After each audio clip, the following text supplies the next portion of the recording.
5 match সিরিজের প্রথম টি-20তে জিম্বাবুয়ের মুখোমুখি হবে বাংলাদেশ। চট্টগ্রামের জহুর আহমেদ চৌধুরী স্টেডিয়ামে খেলা শুরু হবে সন্ধ্যা 6টায়। টি-20 বিশ্বকাপের প্রস্তুতি হলেও অধিনায়ক শান্তর প্রধান লক্ষ্য সিরিজ জয়।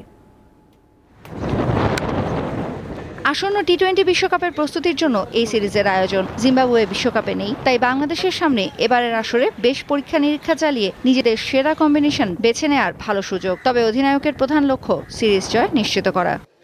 প্রথমত ক্যাপ্টেন হিসেবে সিরিজটা জিততে চাই, এটা হলো প্রথম টার্গেট। এবং প্রস্তুতির কথা যেটা বললেন, অবশ্যই ওটা তো মাথায় থাকবে। প্রস্তুতি নিতে গিয়ে যে আমরা খেলাটা হালকাভাবে নিব বা অনেক এক্সপেরিমেন্ট করতে যাব তাও না, কারণ এক্সপেরিমেন্ট করার প্রয়োজন হবে না এই কারণে যে 15টা প্লেয়ার এখানে আছে, সবাই ক্যাপাবল ওই টিমকে হারানোর জন্য।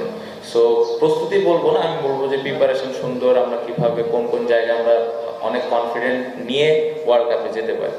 ঘরের কন্ডিশনে অবশ্যই জিম্বাবুয়ের বিপক্ষে বাংলাদেশ ফেভারিট, তাই বলে প্রতিপক্ষকে হালকাভাবে নেওয়ার ভুলটা মোটেই করতে চায় না স্বাগতিকরা। বড় দল ছোট দল নাই, আপনি একটু আগে যেটা বললেন যে উগান্ডার কাছে জিম্বাবুয়ে হেরে গেছে, আবার এই জিম্বাবুয়ে শ্রীলঙ্কাকে কিছুদিন আগে হারাইছে। তো ওইভাবে চিন্তা করলে আসলে খুব বেশি ডিফারেন্স আমার কাছে লাগে না। ইম্পর্টেন্ট হলো যে ম্যাচটা আমরা কিভাবে খেলতেছি, আমরা কিভাবে প্রিপেয়ার হচ্ছি, নিজেদের কনফিডেন্সটা কিভাবে বিল্ড আপ করছি। অন্যদিকে বিশ্বকাপে খেলতে না পারাটা জিম্বাবুয়ের জন্য হতাশার, তাই অধিনায়ক বলছেন দেশের সম্মান ধরে রাখতে বাংলাদেশের সাথে সমানে সমানে লড়তে চান তিনি।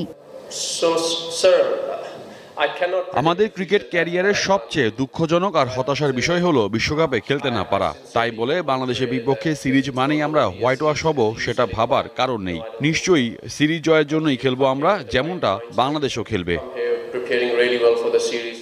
এ পর্যন্ত দু দলের খেলা 20টি টি-20তে 7 বার হেরেছে বাংলাদেশ। দেশের মাটিতে সিরিজ না হারলেও প্রতি সিরিজেই এক বা একাধিক ম্যাচে হারের নজির আছে বাংলাদেশের।